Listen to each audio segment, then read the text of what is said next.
What was your mindset in the beginning, the start of your competition career, that drove you to be like, okay, this is what I'm going to do, man? In jiu-jitsu is quite the opposite. You know, you think you know something, so you have to go for your first live round experience, and then realize you don't know anything. So my idea, my idea of like teaching a beginner's class, so to get my beginners started, is that making them understand they're gonna go through that frustration. You know, when they think they know like 10 moves, they think that's enough. They're gonna realize there's not just 10 moves is not enough. It's like there's so much to MMA, right? It's that saying, and you make a great point.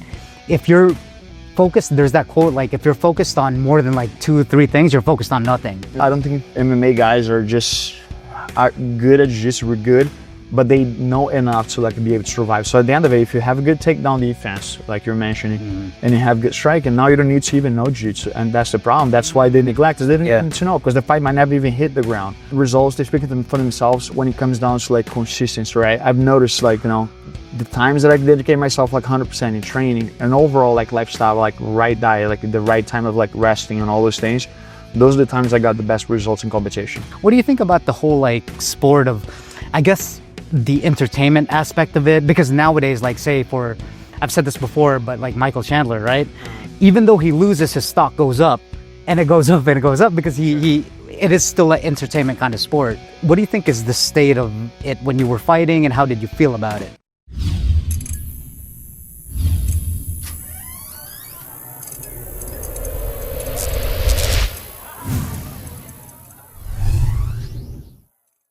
All right, Vinny. First and foremost, I want to thank you for having us over here in this new, beautiful gym, Oasis Jiu-Jitsu. You're a legend in the sport, man. So what people want to know is, what kind of systems do you use to teach beginners, from beginners to like the expert level? Like how do you structure your system in teaching in the ways that you teach? So when I first started training jiu-jitsu, it was at the Gracie Academy in Brazil. And this super traditional to these days, even you know, I'm not part of the Gracie Academy, the team anymore, but I still like have a lot of friends that are still part of, and they're still going through the whole like, you know, self-defense, like, you know, Royce Gracie style, like, and all those old school stuff. And I do follow a lot of that stuff as far as the fundamentals for my beginners. And I feel like when it comes down to fundamentals, that doesn't change over time. You know, of course, now you see like over the last 10 years, maybe like 7 years, people moving to like leg locks. And you know, there was a period that a lot of plenty of people came out with the whole like rubber guard thing, which I think is great, adds up to the game a lot. But when it comes out to fundamentals, that won't change. And I feel like coming from the Gracie Academy, you can like, it's literally the best school when it comes out to fundamentals. So usually that's how I get my guys started.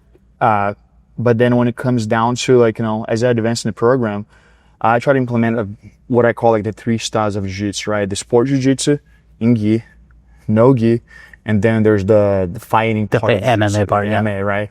Which, you know, MMA is a sport, but like, you know, certain rules, but there are certain things that in sport jiu-jitsu that would not apply to MMA style jiu-jitsu. Even like not just the techniques themselves, but like, you know, even the approach to the moves, right? For example, like in the sport jiu-jitsu, you can sit in half guard for like a minute, 2 minutes, take your time to make things happen. When it comes down to MMA jiu-jitsu, you have to be fast. You're always moving, you know, you're always threatening with something. Even if your initial approach for a move was, let's say, a half guard sweep, that might not work immediately, so you have to rush into something else. So usually, I always call it, there's like 3 different types of jiu-jitsu, and that's how I try to go with my class. Even though like we are mostly jiu-jitsu school like based, you don't do like MMA here, you don't have boxing, you do have wrestling, but it's also for all jiu-jitsu. So yeah, so you're talking about like practicalities, like you teach them, say, is it like if, say, you know, they get into like a street fight or something, it's more practical, like you have to move. It's not just like barambolas and all that stuff. Yeah, you know, I want to make sure that my guys, they're doing, you know, there's a lot of people, they have a different approach, right? When they come to jiu-jitsu, sometimes it is about getting shape. It is about, some of them they just want to be competitors. And there are others that really want to learn self-defense. So if I just keep on showing berimbolo, like, you know, 50-50, like a guard, like how are people going to defend themselves? Like just learn those styles of jiu-jitsu. So for me, it's I do focus a lot in sports here, in sports jiu-jitsu too, but my main goal is to be able to say, well, I trained Vinny, so I should be able to defend myself. Right. Jiu-jitsu. Absolutely. I think I see you more when I was doing research on you. I saw it seems like obviously your resume in jiu-jitsu is off the charts, but your MMA, you know, you've had a lot of MMA fights, so I could see where I could see why you say that. It's like, you know, you have to implement those things. What's going on, guys? Just a quick announcement. If you're watching and listening on YouTube, if I can ask you, please hit the like and subscribe button. And also, if you're listening on Spotify and Apple Podcasts, if you can leave a quick review and hit the follow button, it really helps out to reach to more audiences. And as always, thank you for your love and support. And now back to the show. But taking it back for beginners and that start with jiu-jitsu, when you say like the basics and stuff like that, what do you mean by like, how do you go through that and then go through advanced? Like, can you take me through like the process? Of course, for example, like, even here at Oasis, we do have like this 2 fundamental classes a week, right? So I'm not going to be showing like crazy stuff that these people are going to walk in and say, hey man, that's too difficult for me. You know, I'm getting lost. I'm getting frustrated with this. It's not working. So there's really the basics, know how to hold somebody down, right? Some people just focus, okay, let's focus on a guard pass. But what about being able to hold that person down? You passed, and now if you're going to hold them down, you know, they're either going to just find their way up. If you're talking about people that actually know how to do just, they're going to reset the guard. Now they can, you know, be a threat on the back. So for me, there are a lot of things when it comes to the fundamentals. It's one thing they're going to be carrying since, like, you know, your first day jiu-jitsu into your black belt. You have to have that on point. And you have to be days is part of to learn too.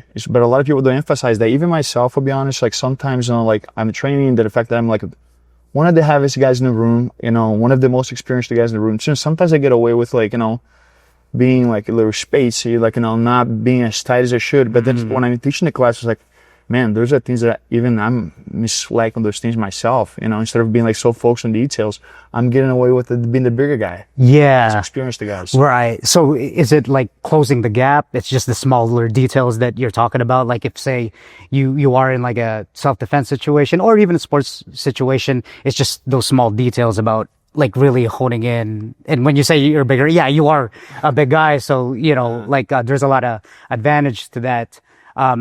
How do you fix that? Like when you see something, how do you even explain? And so it's one of those things, like, you know, I mean, we both started like one day without knowing anything. Sure. Right? So it's extreme. Jiu-jitsu differently than boxing, for example. Boxing, there is like a proper way to throw a jab, right? There's a proper way to throw a cross.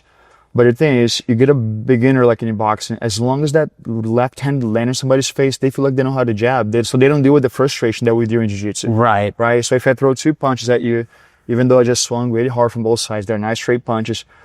People have the sense of like, oh, I know how to box now. I can land those punches. Sure, a false sense. In jiu-jitsu is quite the opposite. You know, you think you know something, so you have to go for your first live round experience, then you realize you don't know anything. So my idea, like my idea of like teaching a beginner's class, so to get my beginners started, is that making them understand they're gonna go through that frustration. You know, when they think they know like 10 moves, they think that's enough. They're gonna realize that's not just 10 moves is not enough. They're gonna have to do 100. Yeah. Once they think they know those 100, now there's 12,000 other moves, right? All right. But as long as they can put those like 10 moves together and be tight in those moves, I feel like they at least understand, well, you know, if I can only do those moves and do it properly, you know, I can stick around here. I'm not going to get as frustrated. And then eventually they go from like, you know, 1 month of training, 2 months of training to like 10 years because they went through those, you know, those hardest steps, which are the first ones, you know, with somebody like myself, like helping them.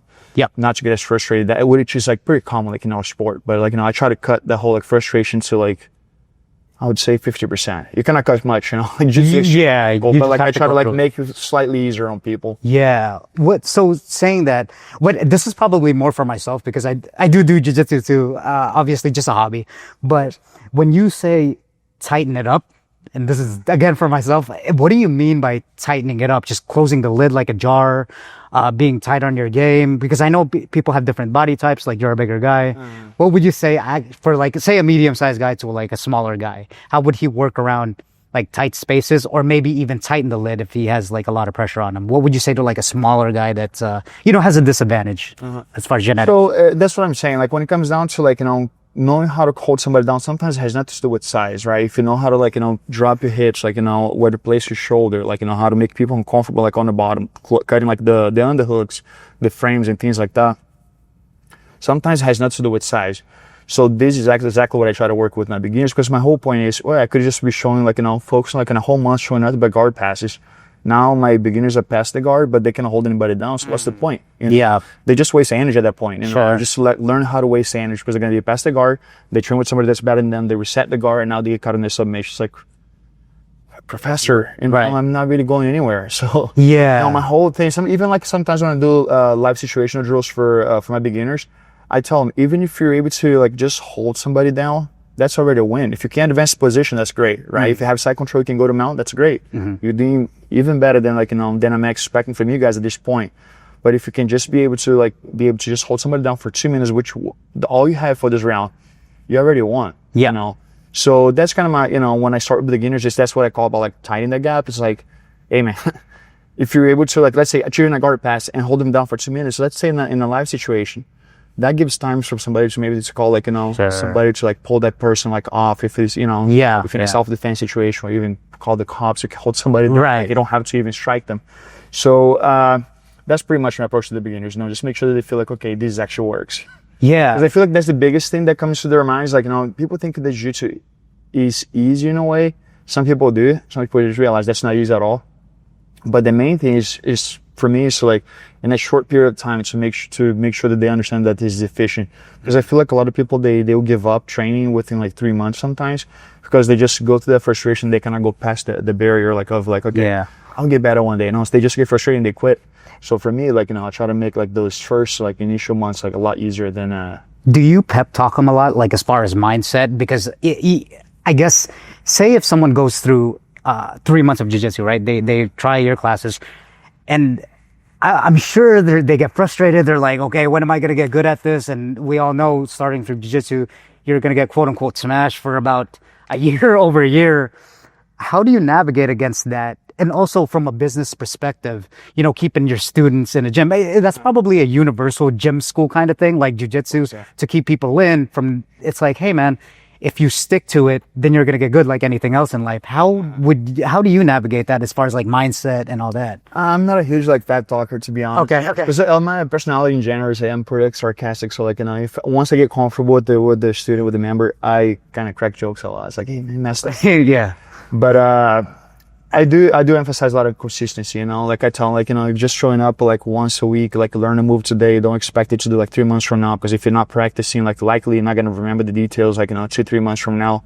So I always emphasize how important it is to be consistent. I think that goes with the whole idea of like, in a way, pep talking, but not necessarily, hey man, you did good. Yeah. Right. It's like, all right. I know they did, like, I'm sure. You want to be authentic. Like, I want to be authentic. I get it. Yeah. Honest too, because they know like it was. Like, really? Yeah. No, it was not good, coach. Don't tell me that it was good, because I know it was. Right. Yeah. But in general, like, I tell them, like, and I'm always observing the training too. I'm not just like, counting the time, like, times now switch. I'm always paying attention, like, to how, what people are doing. Of course, not if I would stop like every single class and correct every single member that's making a mistake, you're going to spend an extra 30-40 minutes after class. That's true, yeah. But I always try to observe, and I see the ones that are like constantly, especially making the same mistakes. And I find that even like my high ranked guys, I have a brown belt, Trevor, and he's close to black belt, and he knows that. So every time like he's training, I try to observe like how he's doing things, and he should make some mistakes that would like to be fixed before you even go to the next step. Especially when you go, he's inching in. And, yeah, it's one of those things like as a brown belt, you have to be a lot more precise. Nobody's gonna be perfect. Even black belts, they want to be perfect with anything. Yeah. But you're that close to reach the next level, so close the gap. Yeah. Speaking of which, that. I asked that question because now this is going to lead into like your philosophies of things. What intrigues me the most is that you're one of those outliers, right? Like that compete all the time. And like I said, I Wikipedia'd you. Rightfully so. That I was like, dude, can you take me into your mindset of like competing and why competing seems to be like your whole career? You competed after one another. You've gone with the best of them, Dean Lister, and all those guys. I could name many more names. What was your mindset in the beginning, in the start of your competition career, that drove you to be like, okay, this is what I'm going to do, man? I don't know if like my first competition was what really got me to say, okay, that's what I'm going to do for a living. Because I started competing 3 weeks into jiu-jitsu. It was literally 3 weeks as a kid, so I just started as a kid. So it's a lot easier. And that was at 14, right? Or something? I was 14. 14, yep. And it's easier to start that early when you're a kid and win and lose. Yeah, right. But then I happened to win my first 6 competitions, so it actually like made me like, really stick around. It's like, oh, I can actually do this. Confident. Yeah, it builds a little bit of confidence. And to be honest, that's what really kept me in jiu-jitsu. It was the competition mindset, the whole drive to compete. Yeah. Even nowadays, I'll give an example. Right now, I'm like 250 plus pounds, right? My weight in competition when I'm training, even if not for competition, but let's say if I'm in shape training like constantly every single day, it's like 230 to 225, 230. So I'm like much heavier now because I don't have like competition. So it's like, you relax in the diet, you relax a little bit on training. You don't have to be training every day. But so the competition kept me like, also like in the mindset of discipline overall in life, like in the diet, the constant training. Absolutely. So it's already kept in the sport for like nearly 30 years now. Yeah. Do you miss it? I want to say that I miss competing because I'm still in a way competing. I just got an offer just to do a match in Russia. So I haven't signed yet, so you cannot miss it. It's going to happen. But I got an offer to do a match in Russia like end of the month. But then again, I'm now in my primal weight for a competition. So I was, 4 weeks, I should be able to drop some pounds. Yeah. And the limit's just 25, so I should be able to make a weight. That should not be an issue. Sure. But I'm still competing. It's just one of those things, like to get me out of the couch to compete. It's going to be one of those things. Give me time. I'm not going to be like in a circuit competing every single month. I'm not going to be doing at this stage too. I'm not going to be doing things if it's not worth like, even my time. To be honest. What's the difference between now? So I know obviously, you have Get On Way. You're more settled down now. You own this beautiful gym.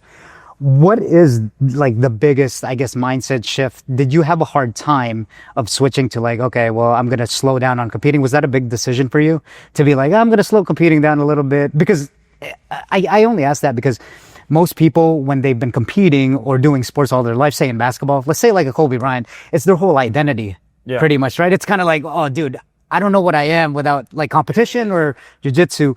How did you transition into a high-level competitor that's known pretty much all over the world to just kind of settling down and kind of father timing it, I guess?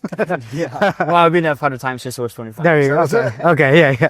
But it's I don't know, because I never really like when it comes down to in MMA I had to, right? So you got to put an end to it. Like first, it's not just like physically or just like extremely exhausting. Like to be trained for a fight camp, not it's tough on your body. And you stay away from like home too, like, so, now like you spend time with the kids and things like that. Even when you go home, like you want to rest, it's really hard to put that extra like 3 hours or whatever, like in a day to be like doing anything else besides training. Because when I was training for fighting for MMA, I would have trained sometimes like 3 times a day.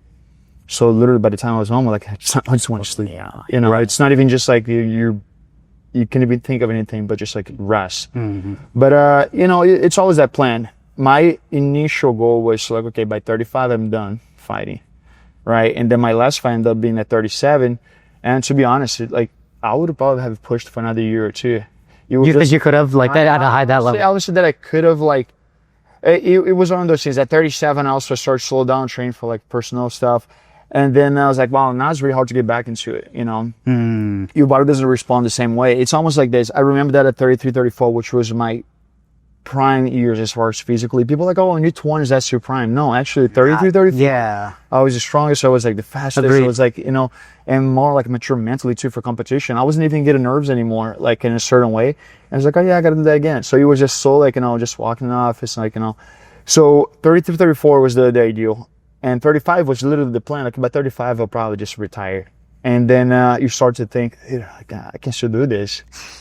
And that bug, yep. But now it comes down to physiology, right? Like metabolism starts to slow down. Then you realize, like 2 weeks off, you hurt your body in a way that's almost like it took 3 months off training. You feel like you gain weight within 2 weeks that you wouldn't happen like when you're like younger and things like that. So the whole change of like, my body's changing. I mean, I'm not like a 23-year-old. Yeah. I'm not in my early 30s anymore. And that's what really convinced me, like, hey, man, you gotta stop now. You're either gonna stop, and I'll be honest, like, and I'm not like a huge advocate, like, you're like, I don't take steroids. Do whatever you want. You're a grown man, But I'm in a way for myself. That's one thing that I've always, even though people don't even believe that, I've always been like, no, not for me. Right. If you can do it, do it. If you cannot do it anymore, it's time to call it quit. And that's the biggest thing for me when I start to approach that age that I feel like my body was not responding anymore. It's like, now it is time to really just walk from like professional competition. Yeah, I wanted to segue. That's such a big topic in just sports in general with the steroids, and then obviously what's going on now, right? Like the modern jiu-jitsu Gordon Ryan, stuff like that. So you just told me about like your philosophy. So you've never, because I feel the same way. It's just personally, from my point of view, it's like, hey man, like it's the GSP thing. What he said, it's like you're pretty much kind of cheating. It is, depending on that's what it is, and not just that. So I'll tell you where this whole thing started, right? So I've been competing like since I was like 14, right? Basically when I started, and I think it was like 2000, either 2000 or 1999, no, 2000 Worlds. This brown belt literally passed like a world championship in Rio. And then like the result, why did it pass like on the mat? Steroids. So that thing just like traumatized. And it's like, right, the guy cheated. He didn't even win the tournament. It's like, at least do it, at least go out of the way, man. Yeah, but it wasn't just like, it was one of those things that I've always also feared the consequence of it, and I was like, at the end of it, there's any benefits. I'm gonna only mention his name because he's pretty vocal about like being on steroids. I'll give an example, Gordon Ryan, right? When I competed against Gordon, I was at 20. He was 22 when you were 30. I was 33. He was 22. Yeah, right. I saw that one. Yeah, and it's like he was already on stuff. And it's like, how did that benefit him? He went against a 30-plus-year-old guy, not taking anything. As a matter of fact, I had just got into a camp for PFL, and he still lost. And say, oh, but that was in the beginning of his career. No, he wasn't. It was just 6 months after he had won ACC in his weight class and he got a silver medal in absolute. So it's like, he's already a guy who's coming up, like one of the biggest names in the sport at that moment already. Yeah. So it's like, does it give any benefit? You might give it like a slight, like, it gives an edge for sure. Edge, yeah. If you already have the talent, then you put yourself like on that. Sure, yeah. That's when your cheating comes to place, that's right? Superman status. Yeah. If you give steroids to a guy who sucks at jiu-jitsu, he's not going to win a gold medal in ACC just because he takes steroids. But now you combine those two together, now it is 100% cheating. It's something. Sure. That's a great way to put it. Yeah, that's a great. Do I think that Gordon wouldn't win ACC if he was not on it? I think he would still win. He's extremely talented, but it's like, it definitely gets it gives a boost. Maybe he would not be as dominant. Yeah. I feel like he would have win. Mm-hmm. Yeah. Speaking of which, so yeah, the steroid thing, it's either, it's a weird one. It's just people, it's almost like religion almost, not to that extreme, but it's like people have different outlooks on it. And then if you don't have like, I don't know, like a USADA or something, it's like, okay, well, whatever. There's no rules on that anyways, right? Yeah. And then that's what people base it on. The next one, since we are talking about like Gordon Ryan and then, that leads to John Donner, even Dean Lister, as I mentioned, with leg locks, man, I know, to me at least, from what I've seen in like the mass media and stuff, it seems like they're the ones that popularized it, right? Like almost, and then Dean Lister, I think, and then, but then when I saw you, when I was doing research on you, you were doing it for the end of time. Like you've been doing it for a long time, and even with that Fred Jones, then you know what I mean. That was like 7 years ago, maybe 8 years ago. Or something. No, actually, Craig's Mag was in 5 years ago. It was 2000. Oh, it's 5 years. Okay, yeah. Yeah. So I literally started doing leg locks when I moved to the States. That was in 2004. Yeah. But in competition, I started to get results when I was in 2005 as a brown belt. So my first like tournament that I really did a lot of leg locks was a Brazilian Nationals in 2005 as a brown belt, and then a Worlds, like half of my match leg lock wins, including the final for my weight class. And then my first ever match in ACC, it was a heel hook. I actually happen to have the most heel hook like wins in ACC in my weight class as far as the heavy guys. Right. And I'm the second most only behind Dean Lister. And he'll know that. So I played the whole like, leg locks don't work. I'm literally I wouldn't call myself a leg lock guy because I chase like whatever submissions available. Blind triangles. I happen to have numbers on that puts me as one of the guys that it's been doing like the most, and like especially when you go ahead and research it, because that seems to be like the headlines, right? When you go on YouTube, it's kind of like, well, they were in this like 50-50, especially with the Craig Jones and Dean Lister one, and and all that stuff. What do you think about, so coming from Brazil and with your lineage and stuff like that, is this true? I actually want to know. With the Gracie and all that, do they not approve of that? Like, is it, you know what I mean? It's there's this talk back and forth. I don't know what it's not that they don't approve. So in the gym, right, they have like I explained earlier, they have this whole side of like self-defense, old school, and then the next thing for them is like IBJJF rule side. So in IBJJF, you cannot do like a toe hold or knee bar until you're a brown belt, black belt, brown belt, right? And then, so basically when you trained based on those rules. So if you're a blue belt, you shouldn't be going for like leg locks. And not just that, the other side of it, it's literally the like, if you go for leg locks, you're not trying to pass the guard. So that means that you don't have technique. And then there's another side, which is like the lineage of like Fada, which is around the Gracies, but they had like pretty much the Gracie Jiu-Jitsu and there's the Fada Jiu-Jitsu, right? The Fada guys, they would just like sometimes in competition destroy the Gracie guys based on ankle locks and things like that. So basically it became like a forbidden thing for people that came from that Gracie lineage. Oh, that's like, so interesting. You know, this guy's bit us with that. Yeah. So let's not do that. So it was I'll give an example. Like in 2005, when I went back to Brazil to train for Worlds, as a brown belt, I was getting some of the black belts like in U-bars and things like that. And then you could tell that even they're my friends. They were getting frustrated though. Sure, yeah. Because first, you're a brown belt. Yeah. You know, shouldn't be getting the black belts. And you're doing things that in our school, it's not as accepted like as in other schools. But it's like, dude, I'm competing for like Worlds. I got to win these matches. And those are moves that I know I can surprise people. So why would I stop practicing them? It's almost like a different political belief. Like if you're taking the back, I'm not going to get into it, but then it's almost like, wait a minute, man, come on, man. Like that's exactly how it feels. It's like, you know, you don't have the right to it's like exactly. But it's pretty much how it feels, yeah. Yeah. And it's weird how people can even buy the whole thing. Oh, you cannot this. What are you talking about, dude? It's like I'll give an example. Like I always compare that like kimuras. People never question like, you know, the legality of going for a kimura, right? But in my opinion, at least a shoulder injury, it's like it can be permanent, right? It's one of those things. Your shoulder could be always dislocated over like the rest of your life. You're always gonna have shoulder pain and things like that. And when it comes down to heel, it can be pretty damaging. But I'll give an example. Like when I had that match against Craig, like, you know, he didn't do anything to my knee. Broke my fibula, did nothing to my knee, nothing to my soft tissues at all. I used to have like a shoulder injury that happened when I was 16 years old. From falling on my elbow, like when I jumped guard. So it's one of those things. Yeah, that one injury from like when I was a kid. Yeah, sure. It still bothers me to these days, and that damage against Craig is like gone. It was gone, like literally, like in 4 months I was competing again. Yeah. So you think it's like it's just from them, maybe not to figure that out, and then all of a sudden they were getting beat by it. So it was just kind of like, come on, man. Like, it was just out of just frustration. Yeah, I just say it's not good. You're not. Yeah. You know, if it works, it's good. Yeah. So what I again, obviously 10th Planet is all over the place. You're big. Yeah, you were also at Extreme, but the 10th Planet system. How much of the impact? You come from like the Gracie like lineage, I guess, and then 10th Planet. Which had more of an impact on your game, or like the 10th Planet? Can you explain about that system and how it helped you, or which one was better? I don't know. So there's a whole like funny story about this, because people think that when I started to first play 10th Planet Jiu-Jitsu game, doing rubber guard and things like that. Yep. So then start to actually go to Eddie and ask for like his input onto like some of the moves. So I first started doing rubber guard with Frank Mir on the Ultimate Fighter. That was 2008. Yep. So he's not even a 10th Planet guy, but he was already doing like rubber guard. He was like, doing a lot of stuff like similar to what 10th Planet was working around like back in the day. And then once it starts to feel like, man, I can hit this whole like rubber guard all the time, I'm going to ask for the guy. Now I'm going to ask, help from the guy that actually has a system in this area. Yep. And that's when I connected with Eddie and I started to really like get more involved with 10th Planet system. Out of the blue, that became like a huge part of my game, much more than in jiu-jitsu matches, but even more so like in MMA.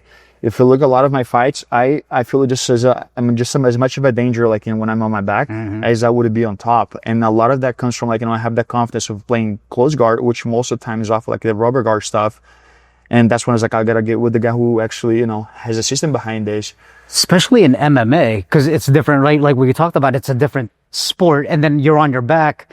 That's almost like the last place you want to be. Correct me if I'm wrong, but then on your back. I mean, obviously, if you're not a good jiu-jitsu player, but then in general, no, it's not just about not being good or not good. I could name multiple names of literal like jiu-jitsu world champions that have a solid career, much better than mine.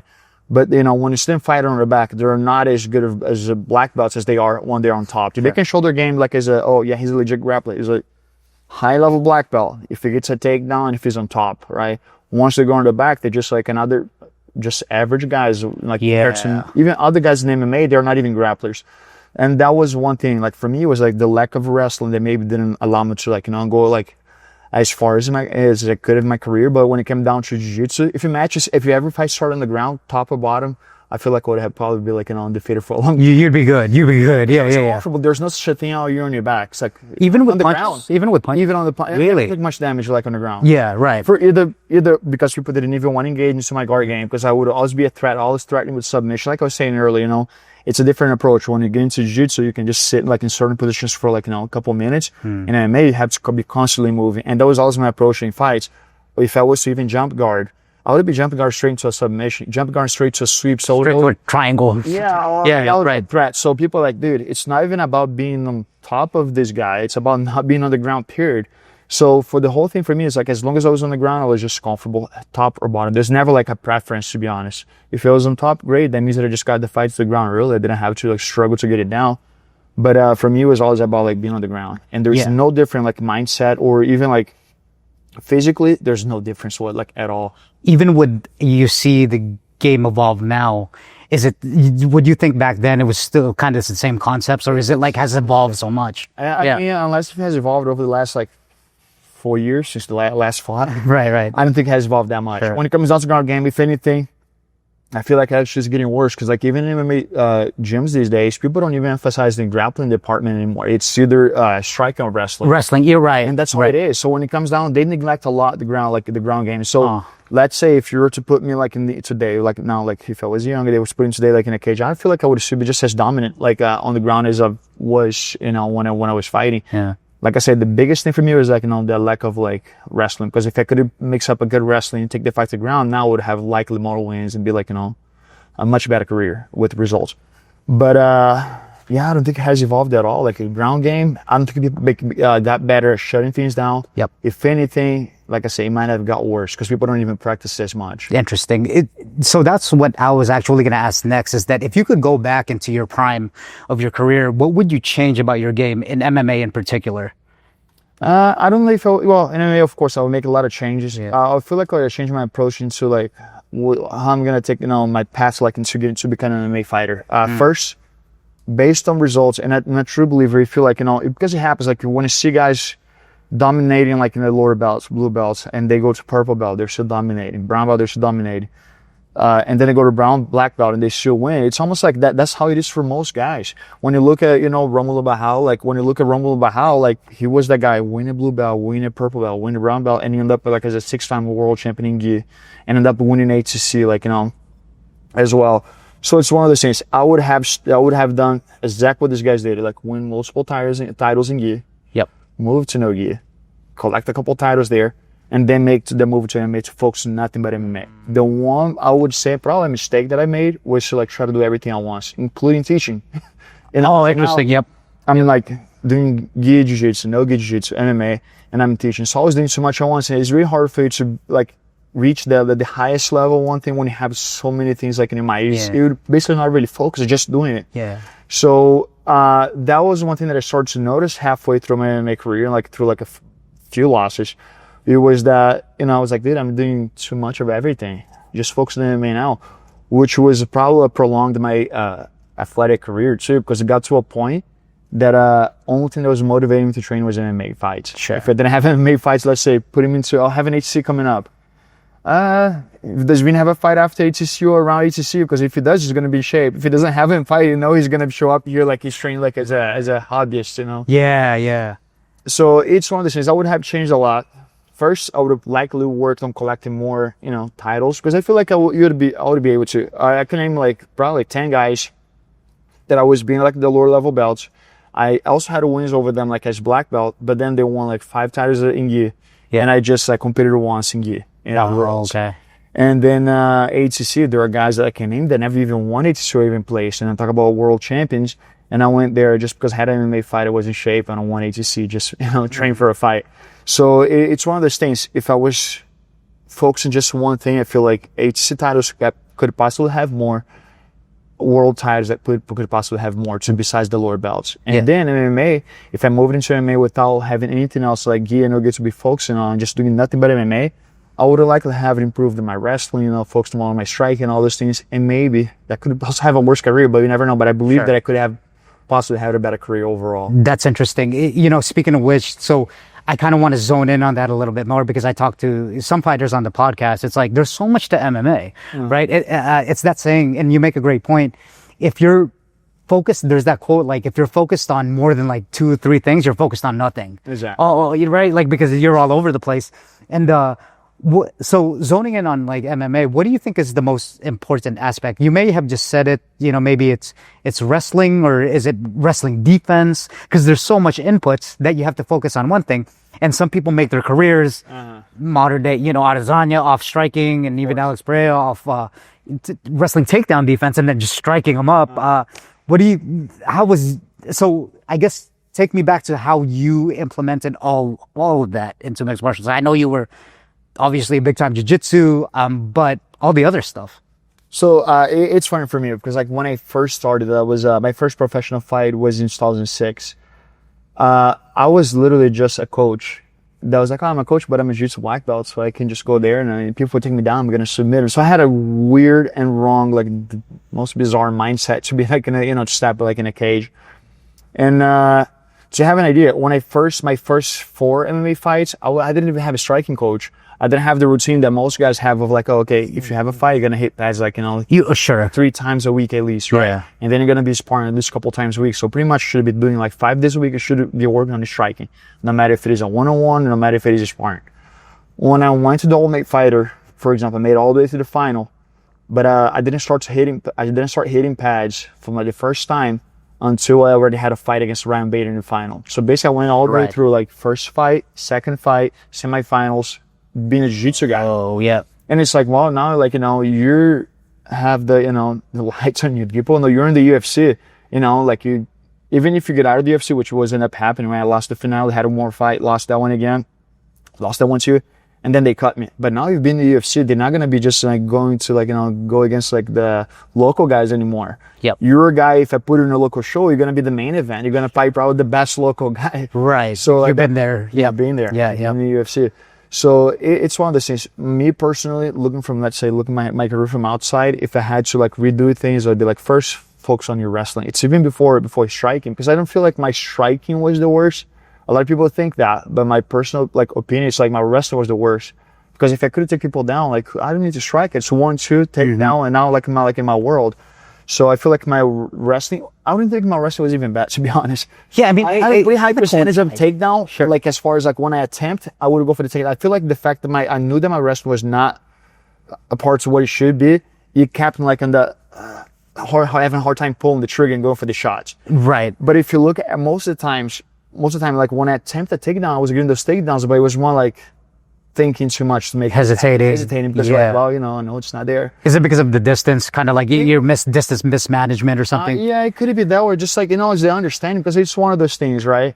I would never sign up for a boxing match, right? I'm not a boxer. I know I'm not a boxer. I don't have the skills to be a boxer, so I would never sign up for a boxing match. So if I sign up for a boxing match, I'm probably looking for just for the money. Yeah, sure. But then I'm not going to be likely not going to see the confidence in my eyes in the boxing ring. Yeah. So when it came down to the whole situation of like being able to implement my wrestling fights, it was a lot of that. It's like, dude, I know how to do this takedown.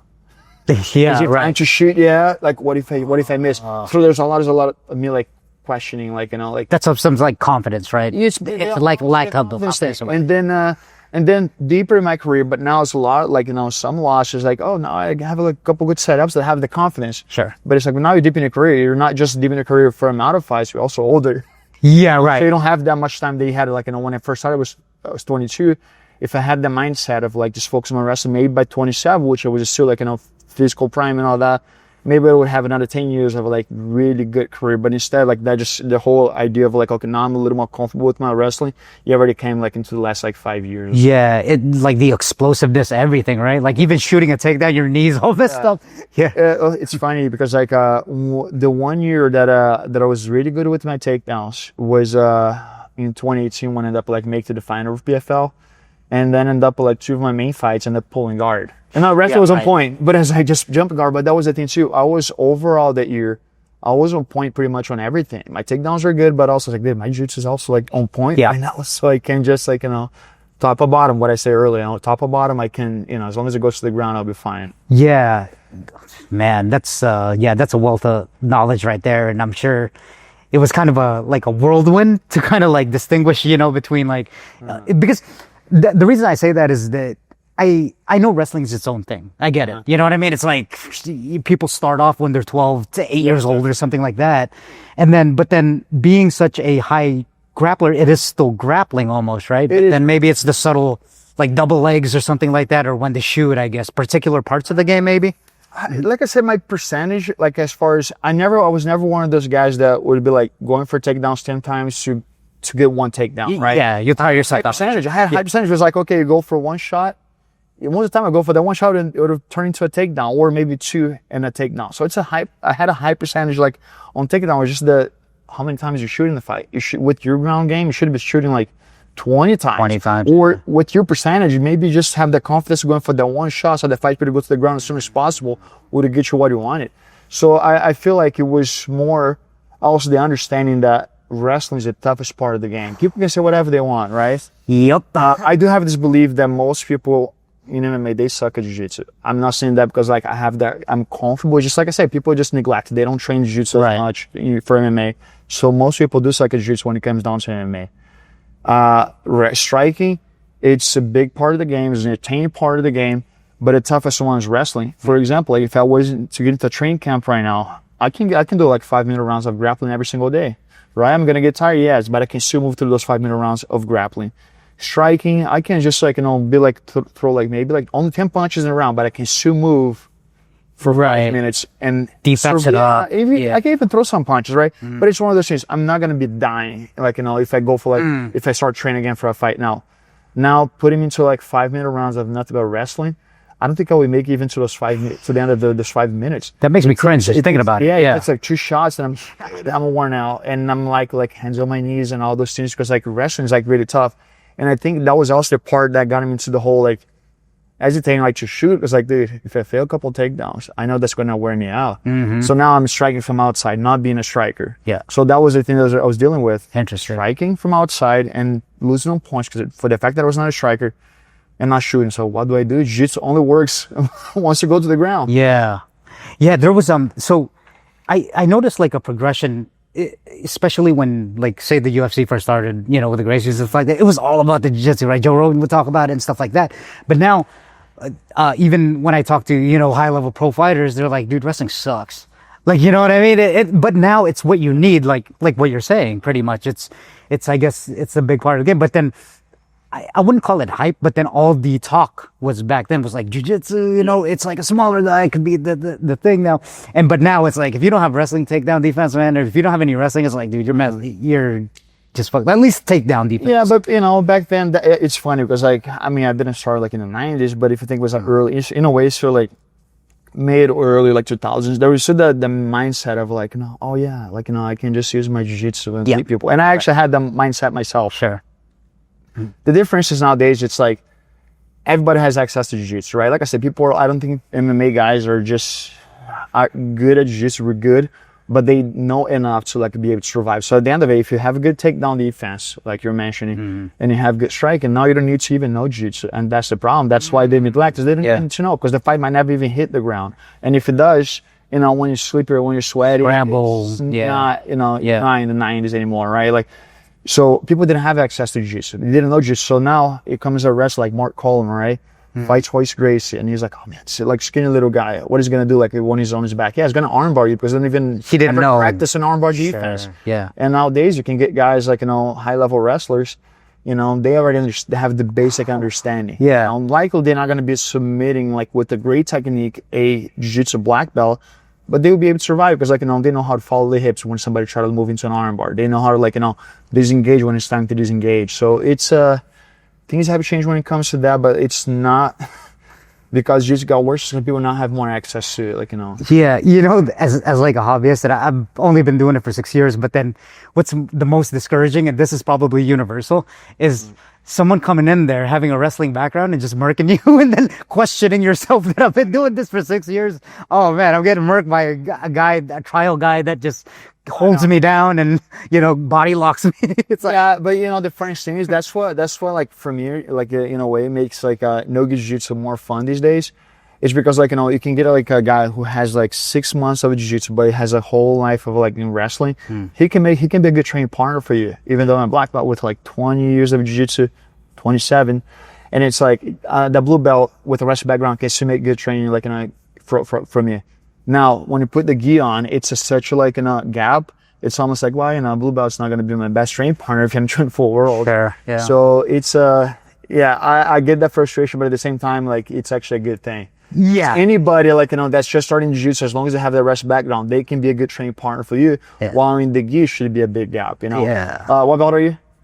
Well, I stopped doing gi probably a year ago, but I was at like 4-stripe blue or something like that, you know. So it's a good experience, right? Yeah. You have a good experience. Like, it's trained for 6 years, so you're probably not like the you know, the normal blue belt. You're probably like a blue belt with a lot of knowledge, right? Sure. You know, you should be like better than most blue belts. So it's one of the things. When putting in a gi, there should be a huge difference between you and the white belt, right? Even if the white belt is a wrestler, you can hold him to stuff. Like, he's not gonna even know how to deal with it. Now, bring like a white belt who's a wrestler who's been wrestling since 6 years old without the gi. That guy's gonna give you like a tough round because like now he has the whole like, you know, he knows how to like stay in top position. He's moving a lot because wrestlers, they don't know how to go like slow pace, be methodical, like picking their moves. It's always like moving, which is not wrong, but it's like for us as jiu-jitsu guys, we really pick our moves and Yeah. So yeah, and that's what's happening in MMA too. You know, like people are like, well, you know, I just have to have a little bit of knowledge of jiu-jitsu. Yeah, exactly. To like allow them to survive. Like hold myself up. Yeah, for sure. So before we land this plane, and thank you for your time again. No, of course. Can you take me through, because I was just talking to John Wood last week, and he said like pretty much the fight business is like a cutthroat business, right? It kind of is, like, as far as what goes on, because you could get cut at any time, even though you're doing really good, depending on how entertaining you are. How do you feel about that? I know you went to the UFC and then went on a tear on like a 7-1 or something like that, and then came back to the UFC. What do you think about the whole like sport of, I guess, the entertainment aspect of it? Because nowadays, like, say for, I've said this before, but like Michael Chandler, right? Even though he loses, his stock goes up. And it goes up and it goes up because it is still an entertainment kind of sport. What do you think is the state of it when you were fighting, and how did you feel about it? It's really weird. It's like my stuff, first off, jiu-jitsu never sells, no matter how good you are. Another example, Damian Maia. Yeah. You know, he was dominant, finishing everyone. He had some decisions, but people don't care. You know, finishes on the ground is not the same as like knock somebody out flat on their face, right? So, it's hard. That's the problem. It's hard to sell, like, as a jiu-jitsu guy, to be like, you know, a seller. For me, I never had like that issue. Like, you know, my biggest thing for me, talking about like just my career, was like, you know, have losses. You know, your ratio like wins losses is like too close. It's like, but I've also like had to mostly finishes, so I feel like I had the entertainment part. My submissions were cool, like, especially the flying time. Yeah, exactly. Yeah. I would do things like that jump guard. Who's the and then into a Kimura, like stuff like that. Who's the 225-pound guy like jumping guard in MMA? Nobody's doing it. Yeah, that is so. It's one of the things. I had like some level of like entertainment, like my style, but it's still not a knockout. You know, it's people still don't like to, even though they think it's cool. Yeah. Until these days, PFL still posts. They just posted last week that fight of the triangle. So it's sort of entertaining, but it's like doesn't sound the same as a knockout. Even if the knockout is like, you know, overhand, like sloppy overhand, as long as the guy gets knocked out flat in the face, definitely sells more. Yep.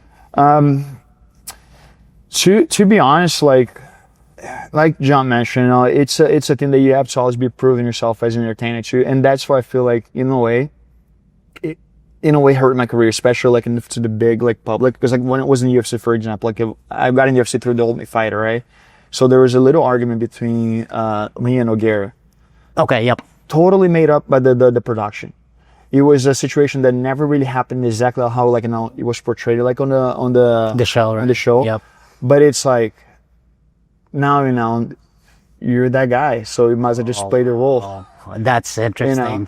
And that's just media in general. I mean, it doesn't even just have to be like fighting. That's reality shows in general. Yeah, and even so, like when they start, so what happened was, you remember the Junie Brownie? That was the guy who was in my show, like, he's a small, lightweight. He was always like drunk, like in the house. I remember that. Then he was with another guy from Team Nogueira, saying the whole thing has better just than your coaches, blah, blah. At that time, I hadn't even won ATC, so like, you know, it's pretty.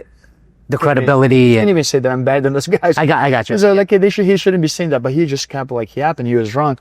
One of Nogueira guys goes to Nogueira and said that I was saying that. I was just sitting there. I was not saying anything. I was not agreeing or disagreeing. I was just like sitting, like laughing. And then Nogueira comes and asks me like, "Why are you saying that you're better than me?" And this and that. I was like, "I never say that. We are being like filmed like 24/7, mic'd up. Like even when you go to bed, I'm not saying any of those things. I was like, if I said anything, I'm guaranteed they're gonna be showing on TV." And then never happened. Not exactly how the whole thing was portrayed, right? But then what the show did, they mixed up a part that Frank was asking me, "Have you trained with Nogueira?" I said, "Yes, I did." And then he's like, "What did you think of his game?" I was like, "Wow, he's good, but he's like a really basic game." I didn't say that like in a way that's a bad way. And like a malicious, right. He's really like, he doesn't do anything crazy, do anything fancy. But now you put those two things together that they may look. But now I'm going against a knight of the sport in Brazil. He's like literally the jiu-jitsu god, right? And I'm like, yeah, now I'm going to have to deal with that. Oh, wow. That's interesting. Did you go with that? Or were you like, hold on. I did not say that. I wanted my defense like a couple of times. And after I just got tired of it. It's like, no, I didn't. I have the clean conscience that I've never say those things, And then at the end, though, when I won HCC, I was like, wow. Maybe I didn't have better juice than that guy. Yeah, right. It's like now that I look back at it in hindsight, maybe he's definitely a legend in MMA, but when it comes to jiu-jitsu, I might have better. Yeah, I want to be further than jiu-jitsu than that guy. More credibility now, buddy. You know what I mean? Yeah, so it's one of those things. It was never my style either. But on that show, they kind of started to like turning into that in a way. At least my career, that didn't change who I was as a person. That never happened. Yeah. But in front of a camera, when it was time to promote a fight, even when I called out like Phil Davis for, he was number 8. I want to fight like a ranked guy. I had just got back in the UFC. That's when he mentioned the 6-fight winning streak. It was actually a 7-fight winning streak. I went like 7-0, right? Yep. And then to call out Phil Davis like that, I played the whole role again of being like in the Magalhães stage. And that's when I did the whole thing. But it doesn't change who you are as a person, but you have to play, right? Yeah. And on the show, it's the same thing. I would say something like, as a martial artist, you don't want to be like, I'm talking trash, blah, blah. And then I would go in front of the camera, and then I would say something like, oh, that's not good. It doesn't sound like you're like, you try to start a fight here.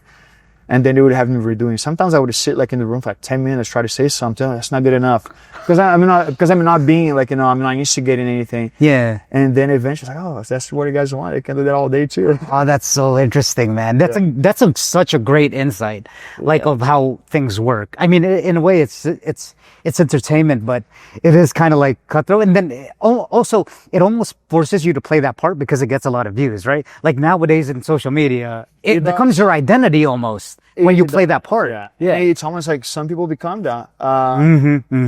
Gordon Ryan, for example, like he's just the greatest, nicest guy like you ever meet. If you get a chance to talk to the guy, he's actually one of the nicest guys. Sure. Like at least for people that are like closer to him, like he's a pretty cool dude. Yeah. That's why sometimes when people bring up my name, oh yeah, lost souvenir, blah, blah.